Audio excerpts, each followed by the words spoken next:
नमस्कार, मैं Sandeep Tiwari. NTPC exam 2025 इस समय रनिंग है। आप आज 6 तारीख को यहाँ पर इस सेशन को देख रहे हैं। 2 दिन के अलग-अलग शिफ्ट के पेपर हो चुके हैं। हमने अपने स्तर पर जो सवाल हमें मिल सकते हैं, सवालों का पैटर्न मिल सकता है अभ्यर्थियों से, उसको मैंने प्राप्त किया। उसके पैटर्न पर कुछ सवाल जनरेट किए। मैंने कल भी आपको एक सेशन दिया था जो 5 तारीख का पेपर हुआ था उसके ऊपर आधारित। आज मैंने 5 को भी शामिल किया है, 6 को भी शामिल किया है। दोनों आधार पर सवालों को यहाँ पर सेलेक्ट किया है और उसी पर मैं आपको यहाँ पर आज का सेशन प्रोवाइड करने जा रहा हूँ।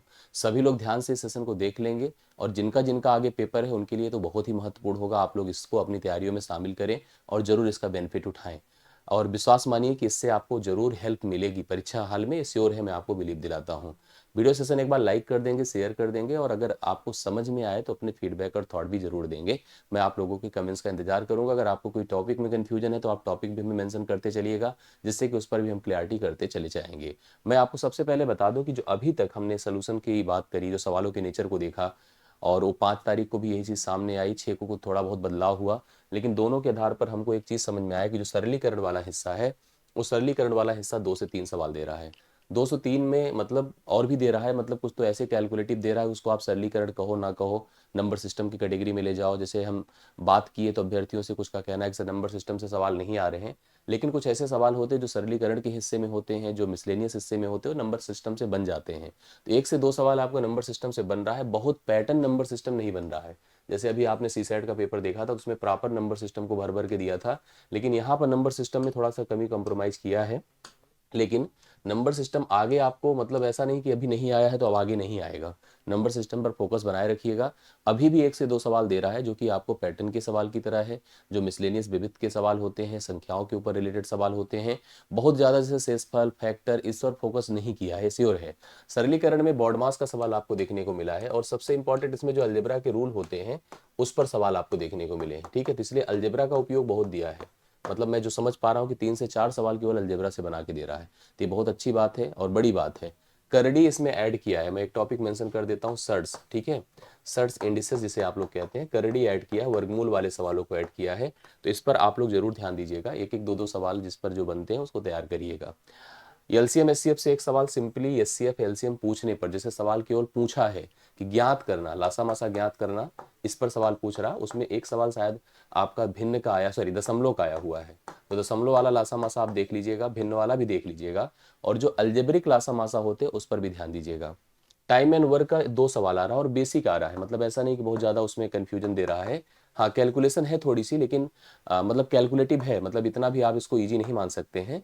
कैलकुलेटिव है लेकिन बेसिक है, बहुत ज़्यादा उसमें कन्फ्यूजन वर्डिंग से नहीं है, थोड़ा बहुत आपको समझने से, मतलब वहाँ पर करने से सवाल हल हो जा रहा है। इसी पर एक सवाल नलटंकी का भी आ रहा है, नलटंकी का भी एक सवाल आ रहा है। तो अगर हम टाइम एंड वर्क की बात करें तो 2 से 3 सवाल आपको देखने को मिल रहे हैं, 2 से 3, क्योंकि नलटंकी को भी ऐड कर दो, 3 सवालों की संख्या यहाँ पर दिख रही है। एक सवाल आपको सिंपली कार्य को समाप्त करने में लगे समय की बात कर रहा है, मिलकर करे तो कितने समय, तो इस तरह से सवालों को आपको देखने को मिल रहा है यहाँ पर। रेशियो एंड प्रोपोर्शन, अगर प्रॉपर रेशियो प्रोपोर्शन की बात किया जाए, उपयोग तो चलो बहुत जगहों पर है, डिस्ट्रीब्यूशन के सवाल भी देखने को मिले हैं। मध्य अनुपात सीधा सीधा पूछ रहा है, क्रमिक जो अनुपात होता है उसका एक सवाल आपको दे रहा है। एज का एक सवाल आ रहा है और एज भी आगे पीछे की आयु, मतलब बाद की उम्र, आई पहले की उम्र, अनुपात पे आधारित सवाल है, तो ये आपको देखने को मिल रहा है।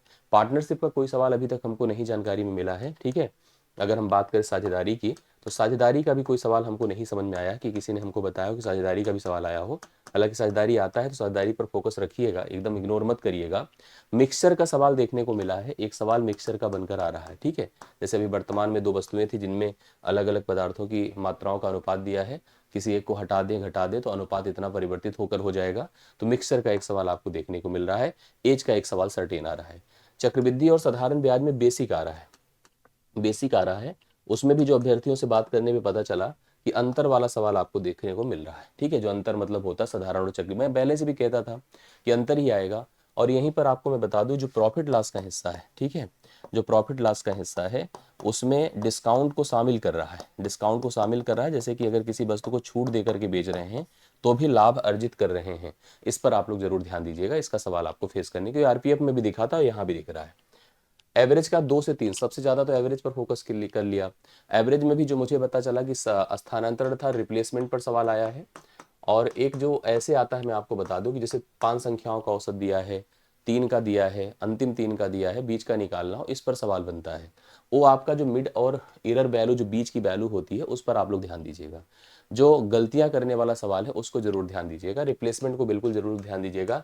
गलती पर आधारित जो गलती वाला सवाल हम पढ़ाते हैं, और आप लोग पढ़ते हैं कि एक छात्र को आंकड़े लिखने को दिया गया, उसने आंकड़ों को गलती से इसकी बजाय इतना लिख दिया, इस वजह से औसत में परिवर्तन आया, तो ये आपको देखने को मिल रहा है। चाल दूरी समय से कैलकुलेटिव सवाल आ रहे हैं, 2 आ रहे हैं, ठीक है, थोड़ा कैलकुलेशन ज़्यादा है इसकी। एक सवाल इसमें आ रहा है वही जो कहते नहीं, चाल कम कर देने से इतना जल्दी पहुंच जाता है, इतना देरी से पहुंचता है, और चाल बढ़ा देने से इतनी जल्दी पहुंच जाता है, देरी जल्दी का सवाल। और इसमें आप रिलेटिव स्पीड को जरूर ध्यान दीजिएगा। एवरेज से सवाल नहीं आया था, लेकिन रिलेटिव स्पीड से आया है।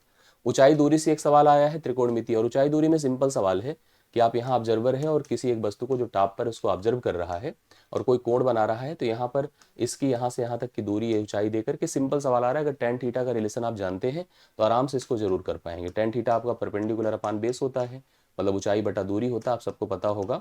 इसका उपयोग करके आप लोग यहाँ पर ऊंचाई दूरी के सवालों को हल कर सकते हैं। बहुत टफ नहीं आया, लेकिन ऊंचाई दूरी आया। आइडेंटिटी से सवाल, मतलब जिसको संबंध नहीं पता है त्रिकोणमिति के सभी सवालों का, सभी नियमों का, साइन का, कॉस का, टेन का, सेक का, कॉस का, वो नहीं कर पाएगा। आपको आइडेंटिटी और बेसिक जो फार्मूले होते हैं, फार्मूलों में 3 फार्मूला कम से कम तैयार करिए। मतलब पहले तो आप सारे रिलेशन समकोण त्रिभुज के आधार पर तैयार कर लीजिएगा, ठीक है, सारे समकोण के आधार पर। जैसे थीटा है आपके सामने, तो यहाँ पर आपको ध्यान देना होगा कि साइन के साथ परपेंडिकुलर बेस है और हाइपोटेनिस है, तो परपेंडिकुलर अपान बेस, ठीक है, और base upon hypotenuse, perpendicular upon hypotenuse, base upon hypotenuse cos के लिए, और टेन के लिए परपेंडिकुलर अपान बेस। उनके रिवर्स रिलेशंस, उनके फार्मूले जो स्क्वायरिंग वाले रिलेशंस होते हैं, sine square theta plus cos square theta, इसका उपयोग कर लीजिएगा। 1 plus cot square theta cosec square theta के साथ 1 plus sec square theta tan square, तो ये सब चीज़ें आपको तैयार करना जरूरी है, ठीक है। 1 plus tan square theta sec square theta के साथ। नल टंकी मैंने पहले से मेंशन कर दिया है। अब आगे देखिए कुछ सवाल, जैसे अगर हम एडवांस के हिस्से पे जाते हैं तो परसेंट, अच्छा हाँ, एक चीज़ मैं आपको बता दूं, सरलीकरण वाले हिस्से में परसेंटेज का उपयोग हो रहा है। और यहाँ पर जो खर्च और खपत का जो सवाल है, ठीक है, जैसे कि आपके रेट अगर बढ़ जाए तो इंसान जो है अपने खर्चों को कम कर देता है, आवश्यकताओं में कटौती कर देता है। तो खर्च वाले सवाल, जो खर्च और बचत वाले जो सवाल होते हैं, या खपत वाला सवाल आप समझिएगा, ये आपसे पूछा जा रहा है, ठीक है। और एक सवाल सरलीकरण में जा रहा है, तो इसलिए परसेंटेज उपयोगी है। कैलकुलेटिव भी है, याद रखिएगा। मेंसुरेशन में दोनों फिगर का उपयोग किया है, तो 2D में सर्कल का यूज किया है, ठीक है, और 3D में स्पीयर का यूज किया है। स्पीयर में सरफेस एरिया की बात करी है, ठीक है, तो इस पर आप लोग ध्यान रखिएगा। 4πr² इसका सरफेस एरिया होता है। और सर्कल के बारे में जो बेसिक बेसिक बातें हैं कि रेडियस है इसका, उसके बाद आपको सरकमफेरेंस है, हाँ, परिधि जिसे कहते हैं, परिमाप सेक्टर का उपयोग कर लीजिएगा। ज्योमेट्री का भी सवाल आ रहा है, त्रिभुज से संबंधित है, उसमें आपको जो है भुजाएं इस तरह से कोणों का उपयोग करके दिया है, सर्कल अनसर्कल दिया है, तो इसको आप लोग देख लीजिएगा। इसमें पैरेलल लाइन का भी अप्रोच आप अच्छे से समझिएगा। अलजेब्रा मैंने आपसे कहा ही खूब सारा पूछ रहा है, द्विघात समीकरण से भी सवाल है, शेषफल का सवाल है, तो इस पर पूछ रहा है। कोऑर्डिनेट ज्योमेट्री पर अंतः विभाजन, बाय विभाजन का सवाल आपको देखने को मिल रहा है। ये सब सवाल के पैटर्न है जो आपको देखने को मिल रहे हैं इस परीक्षा में, ठीक है। बाकी मैंने ऑलमोस्ट सब कवर कर दिया है, सारे टॉपिक्स आपको देखने को मिल रहे हैं, तो आप इन पर अपना फोकस बनाइए, ठीक, फोकस बनाइए। बाकी मैं लेकर चलता हूँ आपको कुछ सवालों पर, जो सवाल मैंने इसके आधार पर प्लान किया है, और इसी आधार पर मैं आपको ये प्रैक्टिस दे रहा हूँ, जिससे कि आप अपनी तैयारियों में इसको शामिल कर लें। और अगर सब कुछ अच्छा रहे तो इसका फायदा आपको परीक्षा हाल में जरूर देखने को मिलेगा। आइए मेरे साथ एक एक सवाल को करिए आप सभी लोग, और मिलाइए, इसका सोल्यूशन एक एक करके देखिएगा, तो आपको खुद ही क्लैरिटी आएगी। सवाल पहला है, निम्न में कौन सा व्यंजक 3 की पावर 34 प्लस 3 की पावर 35 का वर्गमूल निरूपित करता है। वर्गमूल जानते हैं सब लोग, पूर्ण वर्ग के लिए वर्गमूल होता है। 3 की पावर 34 लिखा है, प्लस 3 की पावर क्या है, 35 है। 3 की पावर 34 है, 3 की पावर 35 है। अगर मैं यहाँ से, देखिए ध्यान से, इसमें हम वर्गमूल निरूपित करने की बात करें, मतलब इसका वर्गमूल करने की बात हो रहा है। अगर हम 3 की पावर 34, देखिए ध्यान से, अगर हम कॉमन कर लेते हैं तो कितना हो जाएगा बताइए, आप सभी लोग खुद ही सोच सकते हैं। यहाँ पर अगर हम 3 की पावर 34, हम रूट के अंदर ही हैं अभी, कॉमन करेंगे तो यहाँ पर 1 बनेगा, और यहाँ पर 3 की पावर 35 में से 34 निकलेगा, केवल 3 की पावर 1, अर्थात 3 ही हो जाएगा। अब वर्गमूल सोचिएगा, समझिएगा। अब वर्गमूल सोचेंगे तो वैल्यू 4 होगी, और 4 का वर्गमूल क्या होता है, 2। 2 के साथ 3 की पावर 34 है, ध्यान दीजिएगा। इसका मतलब 3 के 34 जोड़े हैं। कितने जोड़े हैं भाई, 34 जोड़े हैं। 3 गुणे 3 गुणे 3 गुणे 3 गुणे 3, अगर मान लीजिए 3 की पावर जैसे 2 लिखा है और इसका वर्गमूल आपसे कहेगा, तो इसका वर्गमूल हो जाएगा 3। 3 की पावर अगर 4 लिखा है तो इसका वर्गमूल हो जाएगा 3 की पावर 2। इसी प्रकार से इसका वर्गमूल हो जाएगा 3 की पावर 17। 3 की पावर 17 और इसका वर्गमूल ऑलरेडी आ गया, 2 गुणे 3 की पावर 17 हो जाएगा, जो ऑप्शन नंबर आपको सी में देखने को मिल रहा है इस सवाल का राइट सोल्यूशन। ध्यान दीजिएगा तो एकदम क्लियर हो जाएगा, ऐसे सवाल आप कर सकते हैं। इस तरह का सवाल जरूर पढ़ लीजिएगा, फार्मूला ही है लेकिन अलजेब्रिक की इस तरह के पैटर्न को आप पढ़िए। जैसे आपने पढ़ा होगा a plus B plus C का होल स्क्वायर, सब जानते हैं कि A square plus B square plus C square plus twice कर दीजिए, ए बी कर दो, बी सी कर दो, सी ए कर दो। ठीक है, A B plus B C plus C, अगर आप इस तरह से कर देते हैं तो आपका मान एकदम क्लियर हो जाता है। आप देखो जैसे हमारे पास है 9a plus 6b plus 4c का होल स्क्वायर, मैं इसका वर्ग मतलब स्क्वायरिंग करता हूँ, 9 9 कितना होता है 81 ए स्क्वायर। ठीक है, 6 चाह के 36 बी स्क्वायर प्लस 4 चौके 16 C square, A square plus B square plus C square plus twice, twice कर दीजिए, ट्वाइस मल्टीप्लाइड भी है लेकिन पहले आप देख लीजिए ट्वाइस में क्या होगा। 9 छंगे 54, 54 ए बी हो गया प्लस 6 चौके 24 बी सी हो गया प्लस 4 9 36 ए सी हो गया। ठीक है, अब आप इसको 2 से जब गुणा करेंगे तो देखिए यहाँ लगा भी है, चाहे वहाँ से हटा के यहीं पे कर दीजिए। देखो ए वाला सिस्टम तो रहेगा ही रहेगा, मतलब 9a square plus 36b square plus 16c square, और लगभग लगभग अगर आप इसका जैसे 9 का स्क्वायर करिए 81a square plus 36b square plus 16c square, ये तो है ही है। और लगभग लगभग देखिए आप सब जगह दिखेगा 81a square 36b square 16c square, और इस सब में है तो इसका मतलब वहाँ से एलिमिनेट नहीं कर सकते हैं, बट यहाँ से करेंगे। 108ab, ठीक है, 24 दूना 48 BC, 48 BC, 36 दूना 72 AC, करेक्ट है। तो हो जाएगा 108 AB, यहाँ पर भी है, यहाँ पर भी है, यहाँ पर भी है। आइए 48 BC है लेकिन ये 82 AC है, गलत है। 48 BC है और 72 AC है, तो यहाँ पर जो बी ऑप्शन जिसने लगाया होगा वो इसका सही उत्तर कर पा रहा होगा, और यही इस सवाल के लिए राइट सोल्यूशन है। आप सभी लोग अच्छे से इसको देख लीजिए, समझ लीजिए और इस पैटर्न को तैयार कर लीजिएगा, करेक्ट है। आइए आगे बढ़ता हूँ। औसतन मीनू अपनी मासिक वेतन का 15% खरीदारी, इस तरह के सवाल आप पढ़ लीजिए। भैया खर्च खपत का बनी रहा है तो आप ऐसे सवालों पर भी फोकस करिए। औसतन मीनू अपनी मासिक वेतन का जितना वह कमाती है 15% खरीदारी रेस्टोरेंट और मॉल जाने पर खर्च कर देती है, मतलब जितना वह कमाती है उसका 15% हिस्सा रेस्टोरेंट जाने में, मॉल जाने में खर्च कर देती है और खरीदारी करने में। शेष 40% घर के खर्च में उपयोग हो जाता है। उसमें से जो बचता है 40% घर के उपयोग में और 45% उसकी बचत में जाता है। 45% जो हिस्सा बचता है उसकी बचत में जाता है। यदि एक महीने में वह घर पर 40,000 रुपए खर्च करती है तो उसकी मासिक आय क्या है, वार्षिक आय पूछा हुआ है। ठीक है, हर व्यक्ति की जो आय होती है अपने लिए 100% होती है, और उस 100% हिस्से में कुल आय, ध्यान दीजिएगा कुल आय है। अब इस आय का 15% उसने कहाँ खर्च कर दिया, 15%, देखिए ध्यान से 15% उसने खर्च किया रेस्टोरेंट, मॉल, और मतलब जो खर्च है बेसिकली ऐसे देखा जाए। और इसके बाद उसने क्या किया है, 40% घर के उपयोग में खर्च किया है। 40% मतलब 40 ही समझिए 40% घर के उपयोग में खर्च किया है। अब यहाँ पर बचेगा कितना आप समझ गए होंगे भाई, 40 55 हो गया, फिर 45 ही बचत है, 45% बचत है। सवाल ने देखिए क्या कहा है, सवाल ने कहा है कि 45%, ठीक है, यदि एक महीने में वह घर पर 40,000, मतलब ये जो 40% की वैल्यू है इसका मान अपने को दिया है 40,000। 40% का मान अगर 40,000 है तो 100% अर्थात उसकी आय कितनी होगी, इसको काट दीजिए, 1,000 हो जाएगा। 1,000 को अगर हम 100 से गुणा कर दे तो 1,00,000 हो जाएगा, समझ रहे हैं, 1,00,000 हो गया। अब 1,00,000 एक महीने की इनकम है, इसका मतलब अगर हम इसको 12 से गुणा करें, क्योंकि उसने वार्षिक आय पूछा है, तो एक साल में उसकी इनकम जो होगी वो 12 लाख रुपए होगी। इकाई, दहाई, सैकड़ा, हजार, 10,000, लाख, 10 लाख, 12 लाख रुपए वह साल भर में औसतन कमाती, साल भर में कमाती है। तो इस हिसाब से सी ऑप्शन इसके लिए राइट सोल्यूशन होगा। जरूर ध्यान दीजिए ऐसे सवालों के पैटर्न को आप, इसमें क्रमिक आय के भी सवालों को आप लोग, क्रमिक खर्च जो होते हैं उसके भी सवालों को एक बार ध्यान दे दीजिए। ठीक है, वह सबसे छोटी संख्या, इस पर जरूर सवाल आप ध्यान दो, समझो इसको। वह सबसे छोटी संख्या ज्ञात कीजिए जिसे अगर 20,000 में हम जोड़ते हैं तो उनका जो योग होता है वो 12, 15 और 25 से पूर्णतः विभाजित हो जाए। मतलब बेसिकली ऐसा नंबर पूछ रहा है कि उसको काटना है किससे, 12 से, 15 से और 25 से।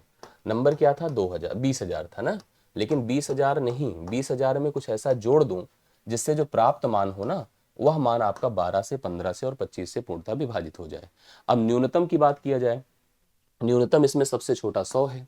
अगर मैं इसमें 100 जोड़ देता हूं तो 100 जोड़ने का मतलब ये 20,100 हो जाएगा। और डिविजिबिलिटी की बात किया जाए तो हमको 12 की डिविजिबिलिटी देखनी है ना, 12 का मतलब 4 से कटना और 3 से कटना। ठीक है, 15 का मतलब 5 से कटना और 3 से कटना। 25 का मतलब अंतिम 2 अंक 25 से कटना। ठीक है, अंतिम 2 अंक 25 से कटना। अब अगर चलिए हम आज, अच्छा एक बात दिमाग में रखिए, अगर जो नंबर 25 से कट ही गया तो उसको 5 से चेक करने की जरूरत नहीं है, भाई 5 से तो कटना तय है उसका। अब अगर हम बात करें अंतिम के 2 अंक, अंतिम के 2 अंक अगर 0 हैं तो 0 तो सबसे कटते हैं, इसका मतलब 25 से कटना तय है, तो 5 से भी सेट हो गया। 4 की बात किया जाए तो अंतिम के 2 अंक जिसके 4 से कटते हैं वो संख्या 4 से कट जाती है, तो अंतिम के 2 अंक अगर 0 है तो 0 तो सबसे कटता है, तो मतलब 4 भी डन हो गया। अब बात आती है 3 की, तो 3 का मतलब सभी अंकों का जोड़ 3 से कटे, तो 2 1 मिलकर 3 होता है, अर्थात यह 3 से भी कट गया। अब ये बचा नहीं, सबसे कट गया, इसका मतलब अगर हम इसमें मिनिमम देखिए, सबसे छोटा बोला भी था, सबसे छोटा अगर हम डी ऑप्शन मतलब 100 जोड़ दें तो यह मान 12 से, 15 से और 25 से पूर्णतः विभाजित हो जाएगा।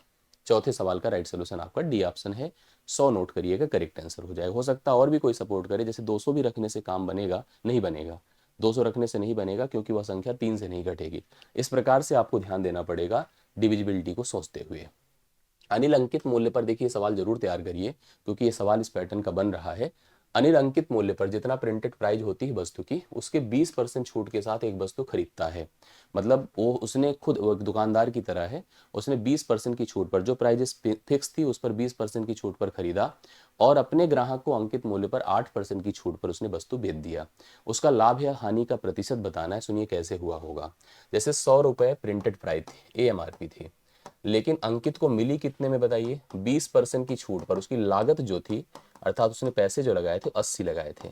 ये थोड़ी बताएगा ग्राहक को कि मैंने 80 लगाए हैं, वो कहेगा कि भाई देखो 100 का सामान है, आप हमारे बड़े खास ग्राहक हो, मैं 8% की छूट कर दूंगा, अर्थात हम इसको आपको 92 में बेच पाएंगे। ठीक है, कितने में बेच पाएंगे, 92 में। 100 एक ऐसा आंकड़ा होता है जहां से कोई परसेंटेज बढ़ाना हो घटाना हो बड़े आसानी से बढ़ाया घटाया जा सकता है, सीधा जोड़ या घटा करके। अब सोचो लगाया कितना, 80, बेच कितने में रहा है, 92 में, तो कितना बढ़ा बोलिए, 12, 12 बढ़ा है। 80 12 92 होता है, और 12 किस पर बढ़ा है, 80 पर, लिखिए 12। अब देखो फायदा ढूंढना है, 12 गुणे 100 बटे आप 80 कर दो, ठीक है। 40 दूना 80 होता है, 40 पंचे सॉरी 20 से काटो, 20 चौके 80 होता है, हाँ 20 चौके 80 होता है, 20 पंचे 100 होता है, 4 तियाँ 12 होता है, 3 पचे 35 होता है। 35% का लाभ होगा। एक सेकंड, देखिए इसने क्या सवाल हमारा बन के आ रहा है, आप सोचिए थोड़ा सा। अगर हमने कहा कि उसने 20% की छूट पर खरीदा और 8% की छूट पर बेचा है, तो आप समझ गए होंगे कि यहाँ पर उसने 80 में खरीदा है और 92 में बेच रहा है, तो 80 10 90। हमने देखा कि 12 बढ़ा हुआ है, अगर इसके परसेंटेज को बनाइए, या थोड़ा और भी सरल कर सकते थे लेकिन ठीक है, 12 बढ़ा, 12 गुणे 100 बटे आप कितना कर दो, 80 कर दो, कर दिया हमने। 20 चौके 80 होता है, 20 पंचे 100 होता है, ठीक है। 4 से काटिए, 4 तिया 12, 3 पचे 15, 15% का उसे लाभ होगा। वो पता नहीं कहाँ से कैलकुलेट हुआ था, 15% का लाभ होगा, जो कि आपसे नंबर आपको यहाँ पर हानि मत लगाइए, गलत हो जाएगा, सी ऑप्शन होगा, लाभ हो जाएगा उस व्यक्ति को, क्योंकि उसने 20% के छूट पर खरीदा था और अपने ग्राहक को 8% की छूट पर बेच रहा था। इस प्रकार से उसे कुल 15% का लाभ इस पूरे सौदे में होने वाला है। तो आई होप आपको सवाल समझ में आया होगा, किसी कोई दिक्कत तो नहीं है, अगर है तो प्लीज बताइएगा। ये हो गया 5वां सवाल। छठे पर आइए। देखिए त्रिकोणमिति का सवाल आपको बिल्कुल ध्यान में रखना है। सवाल क्या है पढ़िएगा, साइन स्क्वायर 48 डिग्री, ठीक है, plus sine square 42 degree, correct. नीचे चलता हूँ, लिखा है ten square 40 degree minus cosec square 50 degree, ठीक है। यहाँ पर इसको दिमाग में रखिए, कैसे सेट हो पाएगा इसका सोल्यूशन, इसका मान हम लोग को तय करना होगा, तभी ये सवाल आपका सेट हो पाएगा। मैं आपको बता दूं कॉम्प्लीमेंट्री रिलेशंस होते हैं कि अगर हम लिख दें sine theta is equal to हो जाता है कॉस 90 डिग्री माइनस थीटा। इसको सोचिएगा, ठीक है, sine theta cos 90 minus theta होता है, इसको जरूर सोचिएगा। अब उसके अलावा भी कई सारे रिलेशंस होते हैं, जैसे कुछ रिलेशन भाई ये तो हम देखो साइन के साथ ही नहीं होता है, अगर हम बात करें साइन कॉस का भी अगर हो गया तो उसी प्रकार से टेन कॉट का होता है, ध्यान रखिएगा, टेन कॉट का भी होता है। मैं लिख सकता हूँ tan theta is equal to cot 90 degree minus theta. जैसे मैं इसलिए बता रहा हूँ कि कॉम्प्लीमेंट्री सेंस आपको समझने पड़ेगा, इसका उपयोग होता है। इसी प्रकार से सेक के साथ होता है, sec theta is equal to cosec 90 degree minus theta, ये होते हैं रिलेशंस। इसी को रिवर्स कर दीजिए, इधर चले आएंगे, कोई दिक्कत की बात नहीं। दूसरी बात एक और समझना है हमने को, ये कुछ और फार्मूले हैं, इनको भी याद रखिएगा। Sine square theta plus cos square theta is equal to 1 होता है, ठीक है। 1 plus cot square theta is equal to cosec square theta होता है, इसको भी याद रखिए। 1 plus tan square theta is equal to sec square theta होता है, इनको याद रखिए। जितने फार्मूले आपको पता रहेंगे उतना ही बेनिफिट आपको मिलेगा। बेसिक मेरे ख्याल से आपको आता होगा, नहीं आता हो तो वो भी बता दीजिएगा अपने को, ठीक है। आइए इसकी बात किया जाए। सबसे पहले मैं लिखूंगा यहाँ पर साइन स्क्वायर 90 डिग्री माइनस हम 42 घटा दें तो 48 हो जाएगा। देखिए वैल्यू में परिवर्तन नहीं है। यहाँ पर क्या है, साइन स्क्वायर, ठीक है, 42 डिग्री। नीचे चलिएगा हम, क्योंकि tan और cosec का रिलेशन आपस में ना तो कॉम्प्लीमेंट्री होता है ना तो इस तरह से होता है, तो हम लोग इसको tan को sec में कन्वर्ट करेंगे। जैसे अभी लिखा है, देखिए यहाँ पर tan स्क्वायर थीटा जो होगा वो sec स्क्वायर थीटा -1 हो जाएगा। मतलब मैं लिखूंगा इसको sec स्क्वायर थीटा माइनस कितना, sec थीटा की जगह पर 40 लिखा जाएगा, sec स्क्वायर 40 डिग्री -1 लिख देंगे। माइनस आपके पास क्या है बताइए, cosec square, cosec square 50 degree है, cosec स्क्वायर 50 डिग्री है, करेक्ट है। चलिए इतना हो गया। अब आगे बढ़ता हूँ। जैसे यहाँ पर मैं लिख सकता हूँ, क्या बताइए, यहाँ पर इसको लिख सकता हूँ cos स्क्वायर 40 डिग्री, 42 डिग्री, और साइन स्क्वायर 42 डिग्री है, 42 डिग्री है। चलिए इतना लिख दिया मैंने, ठीक है। नीचे चले आइए। अब सेक के साथ अगर हम बात करते हैं तो कॉसेक का रिलेशन होता है। जैसे हमने पढ़ा sec theta is equal to cosec 90 degree minus theta. मतलब मैं यहाँ पर लिख सकता हूँ कि सेक 90 डिग्री माइनस 50 डिग्री, मतलब आप लिख सकते हैं कॉसेक स्क्वायर, कॉसेक इसकी जगह मैं लिख रहा हूँ, इसकी जगह कॉसेक स्क्वायर 50 डिग्री लिख सकते हैं। -1 है, minus cosec square 50 degree already लिखा हुआ है, ठीक है। चलो अभी आपने ऊपर पढ़ा है कि sign square theta plus cos square theta 1 होता है, तो ऊपर का मान तो 1 हो गया, इससे खत्म हो गया, नीचे अपना -1 है तो इसकी वैल्यू -1 हो जाएगी। पूरा सोल्यूशन जब आप करेंगे जिसका मान कितना हो जा रहा है, डी ऑप्शन हो जा रहा है, -1 आपके लिए इस सवाल का सही उत्तर बनेगा। सभी लोग इस 6वें सवाल को अच्छे से तैयार कर लीजिएगा, जरूर याद करिएगा। सवाल देखिए, 2 वर्षों के लिए एक निश्चित राशि पर साधारण ब्याज और चक्रवृद्धि ब्याज क्रमशः, ये देखिए 8,400 और 8,652 है। ब्याज की दर पूछ रहा है ना, ब्याज की दर पूछ रहा है। आइए मैं आपको बताता हूँ, समझिएगा सिस्टम को। दरअसल जो साधारण ब्याज होता है वो प्रतिवर्ष समान रहता है। बहुत बढ़िया, मैं तरीका आपको बता रहा हूँ, प्रतिवर्ष समान रहता है, ठीक है। दूसरी बात, चक्रवृद्धि ब्याज सतत वृद्धि पर आधारित होता है।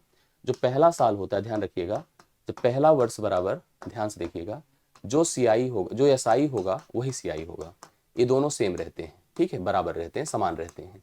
पहले साल का जो साधारण ब्याज होता है वही आपका चक्रवृद्धि ब्याज। जब मैं ऐसे सवाल आपको हल करवाता हूँ तो कुछ ऐसे बताता हूँ। देखिए 2 साल की बात है, फर्स्ट है एंड सेकंड है, ठीक है। यहाँ पर लिखिए आप लोग एसआई और यहाँ पर लिखिए आप लोग सीआई, करेक्ट है। चलो लिख देता हूँ, क्योंकि हमने कहा साधारण ब्याज प्रतिवर्ष समान रहता है, करेक्ट है। अगर प्रतिवर्ष समान रहता और 2 साल में आपको 8,400 आपको मिला है साधारण ब्याज, तो 4,200 पहले साल भी मिला होगा और 4,200 दूसरे साल भी मिला होगा ना। और हमने आपको अभी भी लिखवाया कि साधारण ब्याज और चक्रवृद्धि ब्याज पहले साल के लिए बराबर होते हैं। अगर बराबर होते हैं तो 4,200 हो जाएगा, यस हो जाएगा दूसरे साल। लेकिन आपको टोटल कितना मिला है, 8,652 मिला है। तो आपको दूसरे साल कितना ब्याज मिला है, इसको जोड़ने के लिए, इसको पता करने के लिए घटाना पड़ेगा। 2 आएगा, ठीक है, 5 आएगा और 6 से 4 2 आएगा। तो यहाँ पर आप समझ गए होंगे, 8 से 4 4,252 होगा, 4,252 होगा। क्योंकि नहीं, एक सेकंड फिर से करते हैं, ये 4 होगा भैया, ये आपका 4 होगा, 452 होगा, 2 होगा, 5 होगा और 6 से 2 4 होगा और 8 से 4 4,452 होगा। इतना रुपए हमको यहाँ पर दूसरे साल चक्रवृद्धि ब्याज मिला है, जो इसी पर बढ़कर मिला है। कितना बढ़ा है देखिए, 200 था यहाँ पर और 452 हो गया, तो मतलब 252 रुपए ब्याज के रूप में मिला है। अब 252 को आप ले लीजिए, गुणे 100 कर दीजिए, बटा आपका 4200 ऊपर है ही है, देख ही पा रहे हैं यहाँ पर, ये खत्म ही हो गया, ठीक है। यहाँ पर देखिए 7 छंगे 42 होता है, 7 तरीके 21, 7 छंगे 42 होता है, 6 चाह के 36 होता है। 6% की ब्याज दर थी, जो कि ऑप्शन नंबर आपको बी में देखने को मिल रहा है। सीधा सीधा इस तरह से सवाल का सोल्यूशन आप लोग ट्राई कर सकते हैं। 7वां सवाल आपका डन होता है और आशा करता हूँ सवाल अच्छे से समझ में आज जरूर आया होगा आप लोगों को। नेक्स्ट क्वेश्चन पर आइए। इस तरह के पैटर्न सवाल जरूर बन रहे हैं, इसको जरूर ध्यान दीजिएगा आप सभी लोग। माध्यिका के ऊपर सवाल है और इसे भी मीन मीडियन मोड का सवाल रिलेशंस पर आ रहा है। यदि किसी विद्यालय में कक्षा 10 है कि 50 लड़कियां हैं, उनकी ऊंचाई के सर्वेक्षण किए गए और आंकड़े कुछ इस प्रकार के हैं कि लंबाई जो 140 से कम है ऐसी लड़कियों की संख्या 4 है, 145 से कम लड़कियां हैं 11 है, 150 से कम है 29 लड़कियां हैं, 155 से कम 40 लड़कियां हैं। इस प्रकार से यहाँ पर लड़कियों की संख्या कम के हिसाब से दर्शाया गया है। लेकिन आप ध्यान रखिए, लड़कियों की संख्या नहीं है, ये संचयी बारंबारता है, संचयी बारंबारता है, ठीक है। इस संचयी बारंबारता से हमें लड़कियों की संख्या अर्थात उनकी बारंबारता एग्जैक्ट संख्या लिखनी पड़ेगी। और एग्जैक्ट संख्या बनती कैसे, सुनिएगा। जैसे मान लीजिए मैंने आपसे कहा कि 140 से कम का मतलब होता है 0 से 140, सेंटीमीटर की लड़कियों की संख्या अगर मान लीजिए मैंने लिख दिया यहाँ पर 5 है, ऐसे जनरल बोल रहा हूँ, 140 से लेकर 145 तक की सेंटीमीटर की लड़कियों की संख्या मान लीजिए 7 है। 145 से लेकर के 150 तक की लड़कियों की संख्या मान लीजिए 10 है। तो एक होता है, अगर मैं आपसे कहूँ कि 140 से कम ऊंचाई वाली लड़कियां कितनी है, तो आप कहोगे सर 5 है। ठीक है, अब मैं कहूँगा 145 से कम का मतलब 145 से 0 अर्थात 7 5 12 होता है। ऐसे 150 से कम मतलब 150 से 0 अर्थात 10 और जुड़ेगा तो 22 होगा। मतलब ये वाला आंकड़ा आपको यहाँ पर दिया गया है और मुझे इसको बारंबारता में कन्वर्ट करना हो, क्योंकि उनकी ऊंचाइयों की हमें माध्यिका, हालांकि अपने को जरूरत नहीं इसकी, हमें वैल्यू निकालने की भी नीड नहीं, क्योंकि हम बारंबारता करने जा रहे हैं और बारंबारता सॉरी यहाँ पर हमें माध्यिका ज्ञात करना है। तो माध्यिका ऐसे आंकड़ों का जो कि क्लास इंटरवल पर, वर्ग अंतराल पर आधारित होता है, उसके लिए रूल होता है। और रूल क्या होता है याद रखिएगा, रूल होता है basically L0 plus n/2 minus CFP अपान F इंटू आई। अब इसको आप ऐसे नहीं समझ पाएंगे, इसके लिए देखिए जो ये हम लोग L0 लिए हैं, लोअर लिमिट आप एक मीडियन क्लास निकाली जाती है, वह कक्षा जिसकी बारंबारता, मतलब वह कक्षा जो मिड में हो, मतलब जो आंकड़े के मिड को एडजस्ट करती हो। जैसे यहाँ पर जो 50 है माना जाएगा कुल लड़कियों की संख्या है, 50 कुल लड़कियों की संख्या, अगर आप चाहें तो अलग अलग निकाल सकते हैं। जैसे यहाँ पर इतने तक लड़कियां इतनी थी, 4 में क्या जोड़ा 11 हुआ 7 हुआ, 11 में क्या जोड़ा कि 29 हुआ, ऐसे घटाते जाइए तो आपको पता चल जाएगा। 9 से 1 8 होता है, 2 से 1 1 होता है, जैसे अगर आपको करना है। 20 में क्या जोड़ें कि 29 हो जाए, 11 जोड़ दिए 29 हो जाता है, 20 में 11 जोड़ी 40 हो जाता है, 40 46 हो जाएगा, और ऐसे ही देखिए यहाँ पर 4 हो जाएगा। ये उनकी संख्या दी गई, देखिए ऐसे होता है 4 4 7 11 11 18 29 29 11 40 40 6 46 46 4 50, ऐसे होता है। ये एक्चुअल संख्या दी गई है। अब सुनिए, अगर हमें मीडियन निकालना है तो इस फार्मूले का उपयोग करना है। इसके लिए जो संख्या है टोटल लड़कियों की वह n है, n बराबर 50। आप 50/2 करो मतलब 25 होता है। तो 25वीं वैल्यू कहाँ पर है, इस क्लास में है, ए क्लास जो 150 से कम लिखा है। और इसकी अगर हम क्लास वर्ग अंतराल की बात करें तो ये हो जाएगा 145 से 150, 145 से 150। तो हम इसका उपयोग करेंगे इस फार्मूले में। देखिए क्या, यहाँ पर मैं लिखूंगा कितना पता है 145। अब हम समझ गए हैं कि इसका उत्तर होगा क्या 145.08। ये तो हो नहीं सकते दोनों और ये भी बहुत दूर है, तो उत्तर तो डायरेक्टली देखिए बन जाएगा, लेकिन फिर भी पूरा करिए। 145 लिखा मैंने, प्लस n/2 किया 25 आया। इसके पहले की क्युमुलेटिव फ्रीक्वेंसी 11 है, डिवाइड बाई इसकी बारंबारता कितनी 18 तो करना ही पड़ता अपने को ना, और इनके बीच का वर्ग अंतराल कितना है देखो 5 का। इसी का सोल्यूशन कर डालिए, 145 लिखिए, प्लस इसमें से घटा दें 14 हो गया, 14/18 2 7 14 2 9 18, 7/9 है, गुणे 5 करिए, 7 5 35 होता है, 35/9 9 चौके 36 भाई, तब तो ये जाएगा, ये गलत हो गया। डी ऑप्शन राइट सोल्यूशन हो जाएगा यहाँ पर इस सवाल के लिए। अगर हम लोग माध्यिका की बात करें तो माध्यिका यहाँ पर इस सवाल में डी ऑप्शन में आपके सामने है। आप सभी लोग इसको उतार लें, कंफर्म कर लें, आशा करता हूँ सबको समझ में आ भी गया होगा। ठीक, अब आइए देखिए हम लोग अगले सवाल पर चलते हैं, और 8 के बाद हम 9वें सवाल पर देखिए आते हैं। बहुत बढ़िया सवाल देखिए, मैंने कोऑर्डिनेट को लेकर के देखा है कि कोऑर्डिनेट पर दो बिंदुओं के बीच की दूरी से सवाल, और साथ साथ जो है एक जो अंतर विभाजन वाला सवाल है उसको दिया है। मैंने यहाँ संरेख का सवाल रखा है। संरेख होना मतलब 3 बिंदु तब संरेख होते हैं, अर्थात एक ही लाइन पर होते हैं, जब पहले से दूसरे की दूरी दूसरे से तीसरे की दूरी के बराबर हो। ठीक है, एक प्रोसेस होता है। अगर हम कह दें 3 बिंदु है, मान लीजिए ए है, बी है और सी है, अगर यहाँ से यहाँ तक की दूरी है तो दूरी का ही अगर प्रोसेस देखा जाए, जैसे ए से बी की दूरी अगर बी से सी की दूरी के बराबर हो तो ये संरेख होते हैं। बट हमको इस तरह से ना समझ करके मैं आपको बता दूं, यहाँ पर मतलब ऐसे दूरी के बराबर का मतलब ऐसे होता है, मैं आपको बता दूं कि जैसे यहाँ से यहाँ तक की लेंथ, यहाँ से जैसे मतलब हम संरेख को अगर डिफाइन करते हैं ना, तो इसको ऐसे समझा करिए कि 3 बिंदु तभी संरेख होते हैं जब वो लोग एक सरल रेखा पर होते हैं। तीनों का उपयोग करके कभी भी हम जो है एक त्रिभुज का निर्माण नहीं कर सकते हैं। फिलहाल मैं इसको कैसे समझाता हूँ उसको देखिएगा। यहाँ पर अगर इसका कोऑर्डिनेट x1 y1 है, ठीक है, और इसका कोऑर्डिनेट x2 y2 है, और इसका कोऑर्डिनेट अगर x3 y3 है, तो मैं आपको इसका प्रोसेस बताऊं संरेख के लिए। फार कोलिनियर होता क्या है, आपको क्या करना चाहिए, स्लोप ऑफ ए बी, मतलब ए बी की प्रवणता, ध्यान से देखिएगा, ए बी का जो स्लोप होगा वो बराबर होगा स्लोप ऑफ बी सी। ठीक है, बी सी के स्लोप के बराबर होगा। ए बी का स्लोप बी सी के स्लोप के बराबर होगा। ध्यान से देखिएगा, इसका स्लोप मतलब क्या स्लोप होता है, स्लोप को प्रवणता कहते हैं। अगर स्लोप इसका करना है तो लिखेंगे y2 माइनस y1 अपान x2 माइनस x1 बराबर, इसका स्लोप क्या हो जाएगा y3 minus y2 divide by x2 minus x3 minus x2, correct है। अब जैसे इनके कोऑर्डिनेट्स देखिए क्या क्या दिए हैं, हम लोग को समझना है। यहाँ पे कोऑर्डिनेट है -5, ठीक है। इसका कोऑर्डिनेट है 1, और इसका कोऑर्डिनेट है 4, -2, ठीक है। अब आइए स्लोप की बात करिए, कैसे कैलकुलेट होगा समझिएगा आप सभी लोग। यहाँ पर क्या लिखेंगे, k-1 बटा 1 + 5 बराबर -2 माइनस के -2 बटा 4 - 1 होगा। अब इसको हल करिए, कितना होगा, k-1 है बराबर 6 है बटा 6 है, और यहाँ से अगर हम ऐसे लिख देते हैं -2 माइनस बाहर कर सकते हैं आप, 2 + k हो जाएगा, बराबर कितना हो जाए, बटा कितना हो जाएगा 3, 3 दूना कितना होता है 6, 2 उधर जाके मल्टीप्लाई होगा, 2 उधर हो जाएगा तो -4, और माइनस क्योंकि माइनस है ना तो -2k हो गया, बराबर वहाँ पर k-1 है, तो k को आप उधर कर दो तो k बराबर यहाँ पर कितना हो जाएगा -4 प्लस, भाई इसको अगर हमने इधर कर दिया तो यहाँ पर -2k उधर चला जा करके यहाँ पर +k हो गया, और इधर चला आएगा तो -4 + 1 होगा, तो -4 + 1 -3 हो रहा है। यहाँ पर ऑप्शन में है नहीं -3, तो हम लोग एक बार चेक कर लें कहीं मिस्टेक तो नहीं हो रही, इसको बिल्कुल ध्यान दीजिए। जैसे हमने कहा k-1 कर दिया, करेक्ट है, और 1 -5 तो 1 + 5 हो जाएगा, इधर -2 माइनस के होगा, और नीचे 4 - 1 होगा। एकदम सही किया हम लोगों ने, कोई दिक्कत की बात नहीं। अभी इधर देखिए क्रॉस, अभी इसको सोचिए 3 होगा, 6 होगा, 3 दूना 6, इसको 2 कर दीजिए, 2 उधर जाएगा तो -4 हो जाएगा, और -2k होगा, और इधर सामने आपके पास क्या है, यहाँ पर कुछ बचा नहीं था तो k-1 हो गया। अब मेरा ये कहना है कि हम इसको उधर कर दें, उधर करने का मतलब कितना हो जाएगा बोलिए, उधर करने का मतलब k हो जाएगा, और अगर -2 जाएगा उधर, सॉरी 3k हो जाएगा, हाँ ये देखिए हम लोग मिस्टेक कर रहे थे, 3k हो गया, और इधर आएगा तो कितना हो जाएगा -3 होगा, इसको काटेंगे तो -1 आएगा, जो हम यहाँ पर लिख रहे थे ये हमारी मिस्टेक थी, ये 3k होगा और इधर जाएगा तो -3 होगा, तो k का मान कितना हो जाएगा पता है, -1।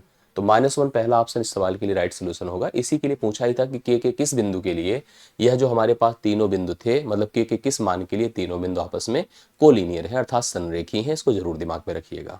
देखिए हम लोग 10वां सवाल करने चल रहे हैं। सवाल क्या है, ABCD अगर समानुपात में है, समानुपात का मतलब आप समझते हैं कि बाह्य पदों का गुणनफल बराबर आंतरिक पदों का गुणनफल, मतलब मैं लिख सकता हूं कि AD बराबर BC होगा।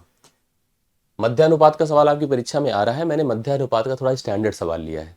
सवाल कहता है कि A² + C² एक वैल्यू है, ठीक है, और एक दूसरी वैल्यू है B² + D² के बीच का मध्यानुपात अपने को बताना है। अगर मान लीजिए x है, मैं आपको बता दूं, अगर 3 पद समानुपाती हैं तो जो बीच का पद होता है इन दोनों पदों के गुणनफल के, बीच के पद का जो वर्ग होता है इन दोनों पदों के गुणनफल के बराबर होता है। जैसे 9 है 16 है तो 12 होगा, 12 का वर्ग 9 × 16 अर्थात 144 के बराबर होगा। अगर अपने को इनका मध्यानुपात निकालना है इनका, तो मध्यानुपात देखिए कैसे निकलेगा, अंडर रूट करिए और इन दोनों का प्रोडक्ट करिए, अर्थात A² + C² है पहले ब्रैकेट में, दूसरे में B² + D² है, करेक्ट है, यस। अब सुनिए मेरी बात को, इसको थोड़ा एक्सपैंड करिए तो ये हो जाएगा A² B² ना, इसके साथ प्लस A² D² लिख सकता हूँ, प्लस B² C² लिख सकता हूँ, प्लस C² D² लिख सकता हूँ, करेक्ट है।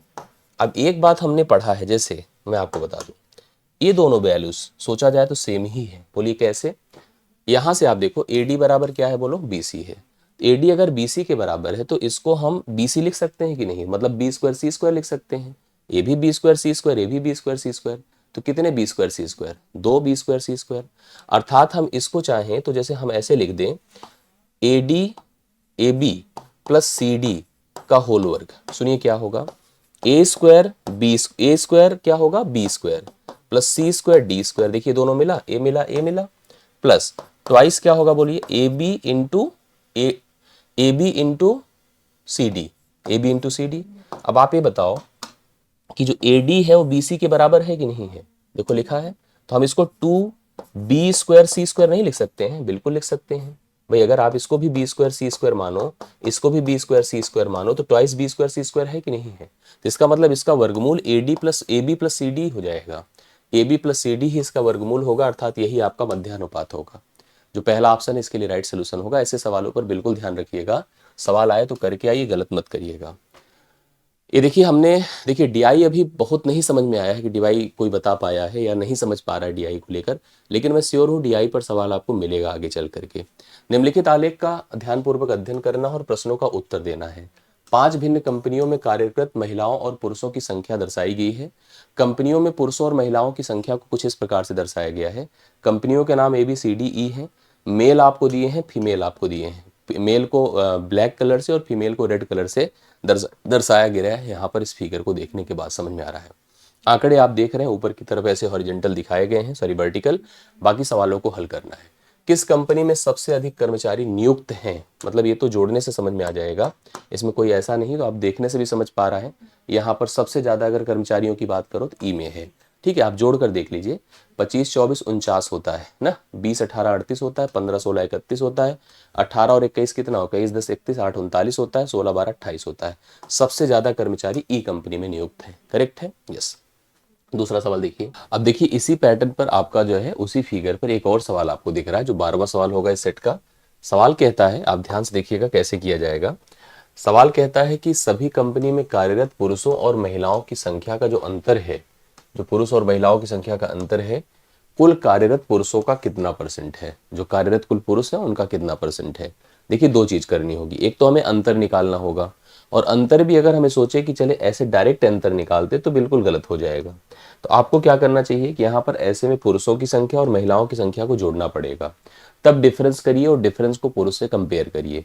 जोड़ने गए अगर हम पुरुषों की बात करें, मेल कितने हैं देखिएगा, 2000, 2000, 4000, एक 5000, एक 6000, एक 7000, तो 7000 हो गया। देखिए पुरुषों को जोड़ रहा हूँ, ठीक है।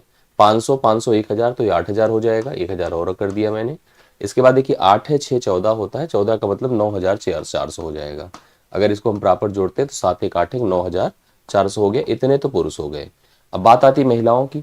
24 मतलब 2000, 1000, 3 हो गया, 3, 1, 4, 4, 2, 6, 6, 1, 7000 हो गया। अगर हम महिलाओं की संख्या को जोड़ रहे हैं तो 7000 देखिए यहाँ पर भी हो चुका है। इसके बाद 8, 4, 12, 6, 18, 1, 19, 2, 21, 21 का मतलब हो जाएगा, अगर हम इसमें 2100 जोड़ते हैं तो 9100 हो जाएगा।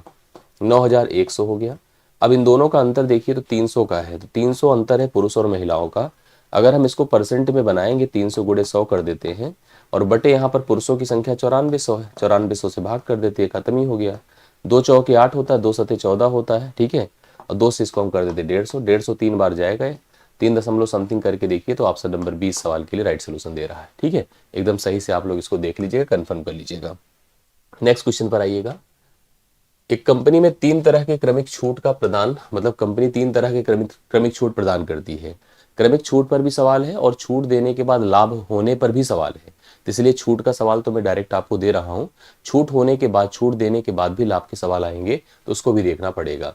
कंपनी में 3 तरह के क्रमिक बट्टे दिए जाते हैं, 25%, 15%, 30%, 10% और 35%, 5%। तो पूछा गया कि इसमें जो है ग्राहक के हिसाब से कौन सा बट्टा है, कौन सा प्रस्ताव सबसे अच्छा है। ग्राहक चाहता है हमेशा अधिकतम छूट, ग्राहक की जो डिमांड होती है वो अधिकतम छूट की होती है। देखिए एक बात आपको दिमाग में रखनी है, वो ये है कि अगर हमारे पास इस तरह से क्रमिक छूट दी गई हैं, उनको हम समतुल्य एकल छूट बना ले तो आसानी से कन्वर्जन या कंपैरिजन हो जाता है, तुलना हो जाती है। और एकल छूट बनाने का जो नियम होता है, अगर 2 छूटें हैं, मान लो A% की छूट है और B% की छूट है, इसको अगर हम एक साथ करेंगे तो हो जाएगा A+B minus AB divide by 100। ये प्रोसेस होता है जिसका उपयोग करके आप एकल बना सकते हैं। जैसे किसी को भी ले लीजिए, मान लीजिए 30 और 10 का मान है तो हम 30 + 10 कर दें और -30 गुणे 10 बटे 100 कर दें। ठीक है, इस तरह से हम लोग इसको अप्लाई कर सकते हैं। 30, 10 कितना होता है 40, 40 में से हम लोग अगर 3 निकाल देते हैं तो 37% की छूट यहाँ पर मानी जाएगी। तो आपको देखने से लग रहा है 30, 10, 40 है, आपको देखने लग रहा है 25, 15, 40 है, 35, 5, 40 है, तो मतलब इसका मैं देखो एकल सबके निकालूं तो समय तो लगेगा। इसमें एक नियम होता है कि अगर आप कभी देखें कि छूट जो सतत के रूप में है उनका अगर योग बराबर है तो जिस छूट में अंतर सर्वाधिक होगा वो ग्राहक के दृष्टिकोण में सबसे उपयुक्त होगी। इन दोनों का अंतर कितना है 20, इन दोनों का अंतर कितना है 25, 15 का क्या होता है बताएं 10। इसी प्रकार से इसकी बात किया जाए तो 30, सबसे सर्वाधिक जो डिफरेंस है वो आपका थर्ड में है। तो तीसरा प्रस्ताव अगर आप ग्राहक के तौर पर लेना चाहोगे तो सबसे बेहतर होगा सी ऑप्शन राइट सोल्यूशन आप लोग लगा सकते हैं। तीसरा प्रस्ताव यहाँ पर सबसे बेहतर प्रस्ताव ग्राहक के दृष्टिकोण में माना जाएगा। अगले सवाल पर आइए। गणेश और महेश की जो वर्तमान एज का एक सवाल पूछ रहा है, तो इसलिए आप इसको ध्यान में रखिएगा। वर्तमान आयु का जो अंतर्निहित अनुपात है, ठीक है, जो अनुपात है वो आपका 5:6 है। तो गणेश अगर 5 है तो महेश 6 है, इस हिसाब से दिया है। यदि उनकी आयु का जो अंतर है 5 साल का, एक बात दिमाग में रख लीजिएगा, अंतर हमेशा समान होता है। ठीक है, अंतर क्या होता है, हमेशा समान रहता है। जो पहले मतलब आज जो अंतर है वही आपके जीवन के 10 साल बाद, 15 साल बाद या अंतिम समय तक भी अंतर वही बना रहेगा। अगर दो पर्सन है, एक नाम गणेश है, दूसरे का नाम महेश है, और वर्तमान की स्थिति हम लोग को दे रहा है और इसमें अनुपात दिया है 5:6। याद रखिएगा, अंतर जो है अनुपाती पदों के अंतर से भी कंपेयर करिए, 1 है और रियल में अंतर 5 है। गणेश की वर्तमान उम्र पूछा है तो इसका मान 5 होगा, तो 5 बराबर 25 हो गया, तो इस हिसाब से उत्तर इसका 25 होगा।